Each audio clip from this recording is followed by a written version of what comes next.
మహిళలు మహారాణులు ఆకాశంలో సగం అవనిలో సగం అయినటువంటి మహిళలందరికీ కూడా మహిళా దినోత్సవ శుభాకాంక్షలు. అనంతపురం జిల్లా బండ్లపల్లె గ్రామానికి చెందిన అనూష ఇండియన్ క్రికెట్ టీంకి మహిళా టీంకి సెలెక్ట్ అవ్వడం అనేది జిల్లా వ్యాప్తంగా పెద్ద ఎత్తున చర్చ జరుగుతున్నటువంటి పరిస్థితి.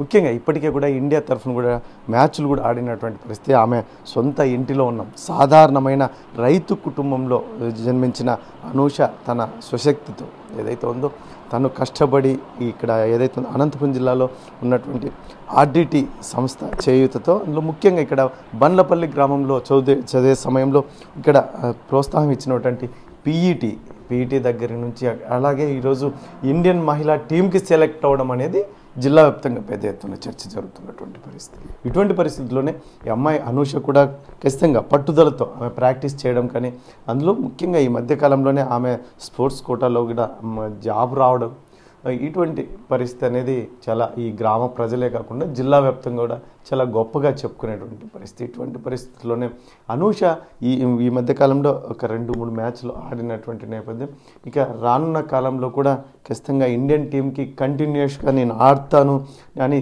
ఆ అమ్మాయి మాట్లాడే ధైర్యం ముఖ్యంగా అనూష అయితే మాత్రం ఖచ్చితంగా left arm spinner come left arm బ్యాట్స్మెన్గా ఇండియన్ మహిళా టీంలో కొనసాగుతున్నటువంటి నేపథ్యం. ఇటువంటి పరిస్థితుల్లోనే అమ్మాయి సాధారణ కుటుంబం నుంచి వచ్చినప్పటికీ కూడా ఆ స్థాయికి వెళ్ళడం అనేది ఈ జిల్లా వ్యాప్తంగా చాలా గొప్పగా చెప్పుకుంటున్నటువంటి పరిస్థితి. అందులో ఈ 8వ తేదీన మహిళా దినోత్సవాన్ని కూడా ఘనంగా నిర్వహించుకుంటున్నటువంటి పరిస్థితుల్లో ముఖ్యంగా అనూష కుటుంబ సభ్యులు కానీ అనూష కానీ ఏం చెప్తుంది ఆమె మాటల్లోనే వినే ప్రయత్నం చేద్దాం. ఇండియన్ మహిళా క్రికెట్ టీంకి సెలెక్ట్ అయినటువంటి అనూష సొంత ఇంట్లో ఉన్నాం బండ్లపల్లి గ్రామంలో ఉన్నటువంటి నేపథ్యంలో వారి కుటుంబ సభ్యులు ఏం చెప్తారు. ముఖ్యంగా అనూష కూడా చిన్నప్పటి నుంచి వారి తండ్రికి వ్యవసాయ పనుల్లో కూడా చేదోడు వాదోడుగా ఉన్నటువంటి పరిస్థితి మనం విజువల్స్లో కూడా చూడవచ్చు. అమ్మాయి పొలం పనులు కూడా చేయడం అనేది అమ్మాయి చాలా ఇష్టంగా ఒకవైపు పొలం పనులు చూసుకుంటూనే మరోవైపు చదువు మరోవైపు క్రికెట్ ప్రాక్టీస్ అనేది కూడా కంటిన్యూగా కొనసాగినటువంటి పరిస్థితి. ఇటువంటి పరిస్థితుల్లోనే ఆమె ఈరోజు ఇండియన్ మహిళా క్రికెట్ టీంకి సెలెక్ట్ అవ్వడం అనేది అంత ఆషామాషి విషయం కాదని చాలామంది చెప్తున్నటువంటి నేపథ్యంలో అనూష తల్లిదండ్రులు ఉన్నారు. ఏం చెప్తారు అన్నమాట. అనూష ఏంటి నువ్వు ఈరోజు ఇండియన్ క్రికెట్ టీంకి సెలెక్ట్ అవ్వడం ఎలా చూస్తావు, ఏం చెప్తావు? సో ఫస్ట్ థింగ్ అంటే చాలా హ్యాపీ అనిపించింది. అంటే నేను ఎప్పుడు అంటే ఇంతకు రీచ్ అవుతానని గోల్ కాదు కానీ ఆ ప్రాసెస్లో వెళ్ళేదాన్ని.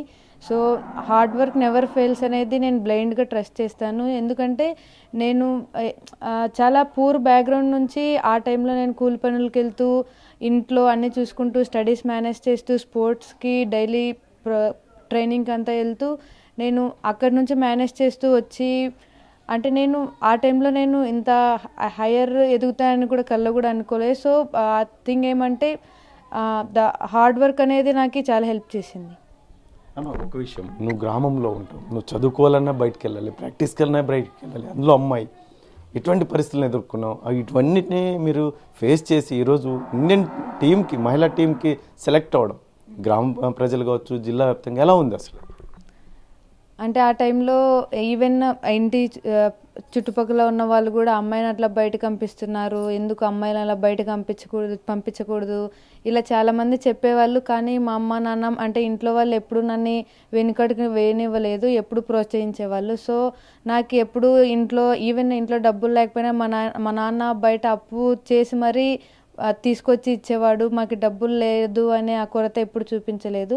సో నాకు ఎప్పుడూ ఇబ్బంది రాకుండా మా తల్లిదండ్రులు ఇంట్లో ఫ్యామిలీ అంతా మంచిగా చూసుకున్నారు. అలాగా నాకు ఆ టైంలో నేను కూడా ఏదో ఒకటి సాధించాలని ఆ ప్రోత్సాహంతో ఎప్పుడు బాగా కష్టపడేదాన్ని. నాకు అసలు రిజల్ట్ ఇలా ఉంటుంది, ఇది ఏముంటుంది ఇలా అని కూడా ఏం తెలియదు. సో హార్డ్ వర్క్ చేస్తే అట్లా ఇంతవరకు వచ్చాను. పొలాలు ఉన్నప్పటికీ కూడా కూలి పనులకు వెళ్ళే పరిస్థితులు ఉన్నాయి మా కుటుంబంలో అని చెప్పేసి మీ కుటుంబ సభ్యులు కాకుండా మీ గ్రామంలో కూడా చాలామంది చెప్తారు. ఇటువంటి పరిస్థితుల్లో అనూష ఈరోజు ఇండియన్ క్రికెట్ టీంకి సెలెక్ట్ అయింది. రానున్న కాలంలో ముఖ్యంగా నువ్వు కూడా పొలం పనులకి దగ్గరుండి పొలం పనులు కూడా చేసావని చెప్తారు. ఏం చెప్తావు ఆ పరిస్థితులు, ఏం చెప్తావు? అవును, ఆ టైంలో వెళ్ళేదాన్ని. అంటే ఆ టైంలో ఇంట్లో డబ్బులు కానీ చాలా ఇబ్బంది ఉండేవి. సో ఆ టైంలో మన స్కూల్ ఉన్న రోజులంతా తోటలో పొలం పనులు చేసేదాన్ని. దాని తర్వాత సమ్మర్ హాలిడేస్ మనకి 50 రోజులు వస్తాయి స్కూల్కి. ఆ టైంలో ఆ టైంలో 30 రోజులు పనికి వెళ్తే రోజుకి 100 వచ్చేది. సో 30 రోజులు వెళ్తే 3000 వచ్చేవి. దాంట్లో 1500 ఇంట్లో ఇచ్చి 1500 నా ఖర్చులు పెట్టుకొని అకాడమీకి ఇట్లా ఆర్డిటీలోకి అంతా వెళ్ళి మ్యాచ్లు ఆడి క్యాంప్స్ చేసేదాన్ని. సో ఆ టైంలో పండ్లు మా ఊర్లో పండ్లు అప్పుడు వాటర్ ఇక్కడ పొలాల్లో తక్కువ. సో పంటలు ఇవి ఉండేవి కాదు. సో బయట ఊర్లోకి వెళ్ళి చేసి పనులు చేసి వచ్చేవాళ్ళం. నేను కానీ మా అమ్మ, నాన్న, అన్న అందరం పనులకి వెళ్ళి వచ్చేవాళ్ళం.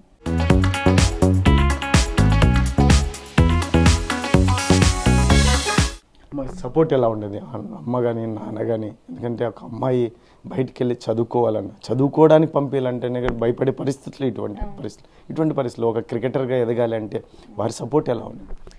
అంటే ఆ టైంలో అమ్మ నాన్న చాలా ప్రోత్సహించారు. కాకపోతే ఆ టైంలో మా అమ్మ కానీ నాన్న కానీ బయట నుంచి ఎంతోమంది చెప్పేవాళ్ళు, అట్లా బయట పంపించకూడదు అమ్మాయిల్ని, ఎందుకు అలా బయట పంపిస్తున్నా అది ఇదని చాలామంది చెప్పేవాళ్ళు. కాకపోతే అమ్మ నాన్న ఇంతవరకు ఎప్పుడు నన్ను వెనకడుగు వేయలేదు, ఎప్పుడు ప్రోత్సహించేవాళ్ళు. సో ఆ ధైర్యంతోనే నేను కూడా ముందుకు వెళ్ళాను. ఇప్పుడు మా అనుష వచ్చేసి ఒక ఇండియన్ మహిళా క్రికెట్ టీంకి సెలెక్ట్ అయింది. రానున్న కాలంలో మీ ఎయిమ్ ఏంటి? ఎందుకంటే కంటిన్యూగా మీరు ఇండియన్ మహిళా క్రికెట్ టీంలో కొనసాగాలి అంటే మీ ఫిట్నెస్ కావచ్చు, లేదంటే మీ ఫామ్ కావచ్చు, ఇటువంటివన్నీ చాలా క్రూషియల్గా ఉంటాయి. ఇటువంటి పరిస్థితుల్లో మీ యాక్షన్ ఆఫ్ ప్లాన్ ఎలా ఉండదు? యాక్షన్ ఆఫ్ ప్లాన్ అంటే ఇంకా ప్రాక్టీస్ ఇవే, కానీ ఇంకా బెటర్మెంట్ చేసుకోవటం, ఇంకా ఫిట్నెస్ లెవెల్స్ మెయింటైన్ చేయటం ఇవి చేయాలి.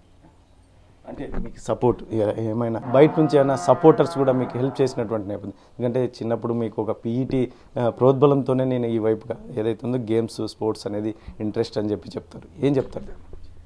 నాకు స్టార్టింగ్లో స్కూల్ పీటీ మంచిగా హెల్ప్ చేశారు. ఆ టైంలో అంటే నాకు క్రికెట్ అంటే గేమ్స్ ఇష్టం, కానీ ఏ గేమ్ ఆడాలి ఇవన్నీ ఏం తెలీదు. సో ఆ టైంలో ఆయన ఈ గేమ్స్ ఉన్నాయి, ఎవరికి ఏది నచ్చితే అది చూస్ చేసుకోండి అని చెప్పేవాళ్ళు. ఆ టైంలో నేను క్రికెట్ చూస్ చేసుకున్నాను. సో ఆ టైంలో ఆర్డిటీలో రూరల్ టోర్నమెంట్స్ అని గేమ్స్ అయ్యేవి, టోర్నమెంట్స్. అలాగా మా స్కూల్ టీం నుంచి ఒక టీం ఫామ్ అయ్యాం. అలాగా మ్యాచ్లు ఆడుతూ ఆ మ్యాచ్లో 2014-15 మేము విన్నర్స్ రావడం జరిగింది. దాంట్లో మంచిగా పర్ఫామ్ చేశాను. వాటిని అందరూ చూసి మంచు సార్ కానీ విశాల మేడం కానీ అందరూ చూసి దాన్ని మంచిగా ప్రోత్సహించి ఇంకా ముందుకి వెళ్ళడానికి సాయం చేశారు.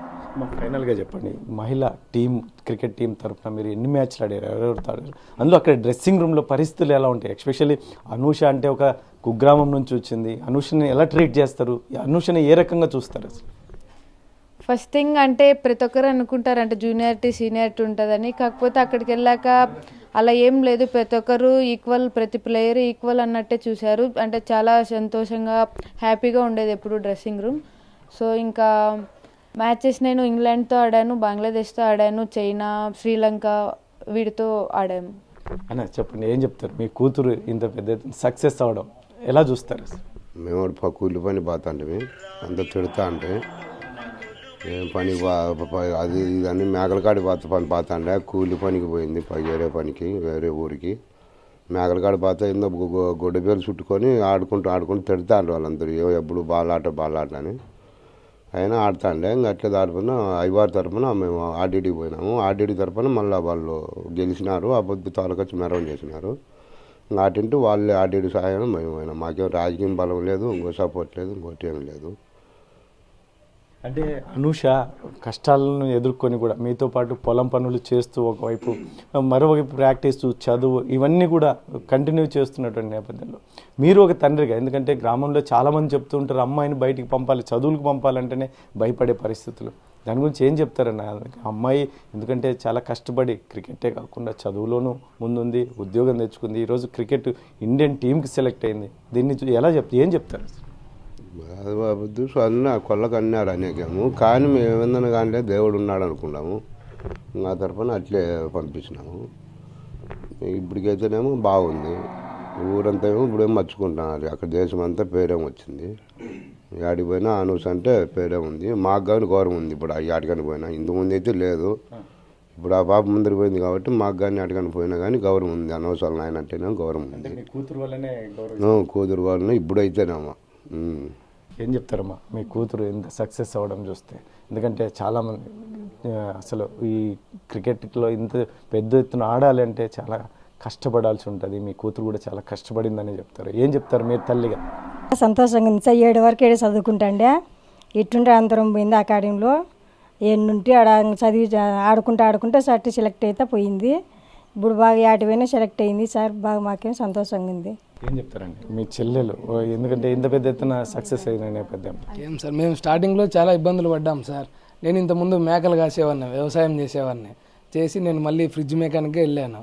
అక్కడి నుంచి చిన్నగా నేను సెట్ అయ్యాము. అమ్మాయి వెళ్ళి ఇద్దరం ఫస్ట్ పల్లెలో ఇద్దరం కూలి పని వెళ్ళేవాళ్ళమే సార్. అమ్మాయి నేను వేరే పల్లెలకు వెళ్ళేవాళ్ళం. ఆమె ఇట్లా టమాటకాయలు పీకేకి అయితే నేను మోయడానికి వెళ్ళేవాళ్ళం. అలా కూలి పని రోజు 100-200 కూలికి వెళ్ళేవాళ్ళం సార్. అలాంటి వాళ్ళు మా అమ్మాయి ముందుకు పోవడం వల్ల నేను బయటికి వెళ్ళి ఇలా ఫ్రిడ్జ్ మెకానిక్ సార్. నేను ఇద్దరం సెటిల్ అయిపోయాము. ఒకప్పుడు ఏమీ లేదు, మాకు అప్పుల్లో ఉండేటోళ్ళం. అప్పులు కట్టుకొని మేము బయటపడ్డాం సార్. మామూలుగా 0 to హీరో అంటారు, మేము -2 to హీరో. అలా కష్టపడి బయటకు వచ్చాం సార్. మా నాన్న చేసిన అప్పులు కట్టుకొని పొలాల్లో బోర్లు గీలేసి వ్యవసాయం బాగా ఇబ్బంది అయిపోయింది సార్. అవన్నీ కట్టుకొని ఇప్పుడు మాకంటూ ఇండ్లు మంచిగా అన్ని విధాలు సెటిల్ అయిపోయినాం సార్. అది సార్. మీ చెల్లెలు ఒక క్రికెటర్గా, ఎందుకంటే ఇప్పుడున్న పరిస్థితుల్లో బయటికి ఉద్యోగానికి వెళ్ళాలన్నా చదువుకు వెళ్ళాలన్నా భయపడే పరిస్థితి, తల్లిదండ్రులు కానీ అన్నదమ్ములు కానీ. ఒక క్రికెటర్గా ఇండియన్ మహిళా క్రికెట్ టీంకి సెలెక్ట్ అవ్వడం ఎలా చూస్తారు? మేము ఏ రోజు భయపడలేదు సార్, అమ్మాయిలాగా ట్రీట్ చేయలేదు, ఇప్పుడు అబ్బాయిలాగే అనుకునే వాళ్ళం. బాగా గట్టిది సార్ నా చెల్లెలు, బాగా మా నాన్నలాగా గట్టిది. బాగా ఎక్కడికి వెళ్ళినా కూడా ఏదైనా కానీ పని చేసుకొని వస్తుంది, ఇబ్బంది ఏం లేదు సార్, సాధించుకొని వస్తుంది. ఏ రోజు కూడా మేము అమ్మాయిలాగా ఫీల్ కాలేదు నా చెల్లెల్ని ఎప్పుడు. అబ్బాయిలాగే నాలాగే గట్టిది బాగా. ఎక్కడికి వెళ్ళినా ఏ పని అయినా సాధించుకొని వచ్చేస్తుంది సార్, ఎక్కడ ఇబ్బంది లేదు. స్టార్టింగ్లో అందరూ చెప్పారు ఇలాగ ఇట్లా ఆడపిల్లని పంపించేయాలని. ఇప్పుడు అందరూ వాళ్ళే చెప్తారు మీరు అదృష్టవంతులు కలిసి వచ్చిందని. ఏదైనా జనాలు అనేవాళ్ళు జరగక ముందు ఒకటి చెప్తారు, జరిగినిచ్చి ఒకటి చెప్తారు. అవన్నీ కాదు, మనం ఏదైనా చేయాలనుకుంటే చేయాలంతే సార్. అది ఆ గట్టిగా పోరాడే కష్టపడింది, దేవుడి దయ వల్ల ఈరోజు మంచి స్థాయికి ఎదిగాం సార్. అది మా చేతుల కష్టం మీదే మేము పైకి వచ్చాం సార్. ఎటువంటి సహకారం లేదు, ఏ సపోర్ట్ లేదు.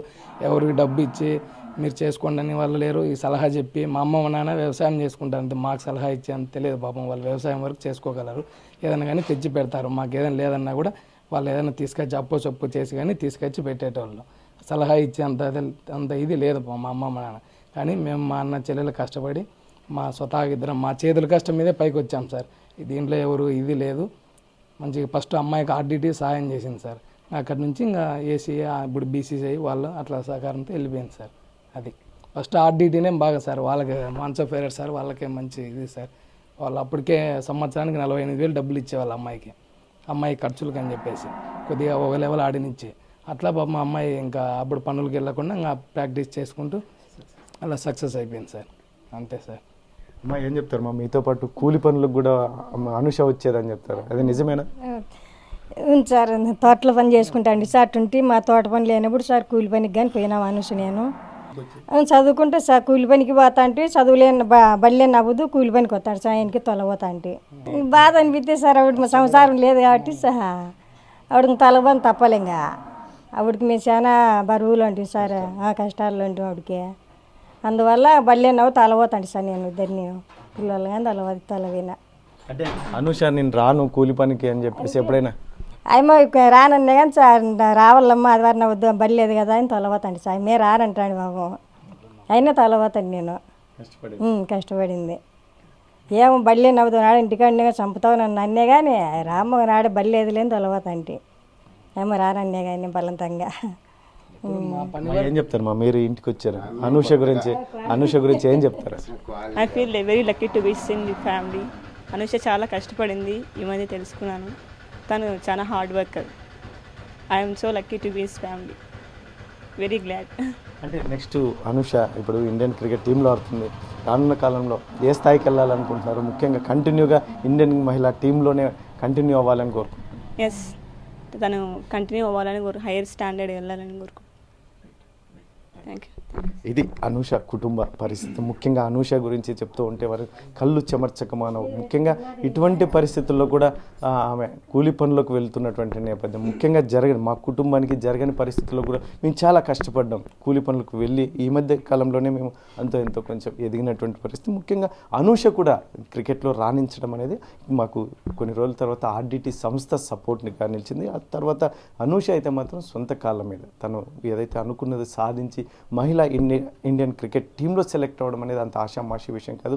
మొదట్లో చాలా డిస్కరేజ్, ముఖ్యంగా అమ్మాయిని బయటికి పంపడం విషయంలో చాలామంది డిస్కరేజ్ చేసిన మాట వాస్తవమే. కానీ మా నాన్న మా అమ్మ ఖచ్చితంగా ఆ అమ్మాయిని ఒక కొడుగ్గా భావించి బయటికి పంపించారు. చదువులోనే కాకుండా క్రికెట్లో కూడా రాణించినటువంటి నేపథ్యం. ఇటువంటి పరిస్థితుల్లోనే మహిళా ఇండియన్ క్రికెట్ టీంలో రాణిస్తుంది. రానున్న కాలంలో కూడా ఖచ్చితంగా ఫిట్నెస్ ఫామ్ కొనసాగిస్తూ ఇండియన్ క్రికెట్ టీంలో కొనసాగాలి, కంటిన్యూగా కొనసాగాలని చెప్పి ఆశాభావం వ్యక్తం చేస్తున్నటువంటి పరిస్థితి. కెమెరా పర్సన్ సుధాకర్తో చల్లాకి నాయుడు, RTV, బండ్లపల్లి గ్రామం నుంచి, అనంతపురం జిల్లా. మరిన్ని వీడియోస్ కోసం ఛానల్ ని సబ్స్క్రైబ్ చేయండి. లేటెస్ట్ అప్డేట్స్ కోసం వాట్సాప్ ఛానల్ ని ఫాలో చేయండి. అండ్ లింక్ డిస్క్రిప్షన్ లో ఉంది.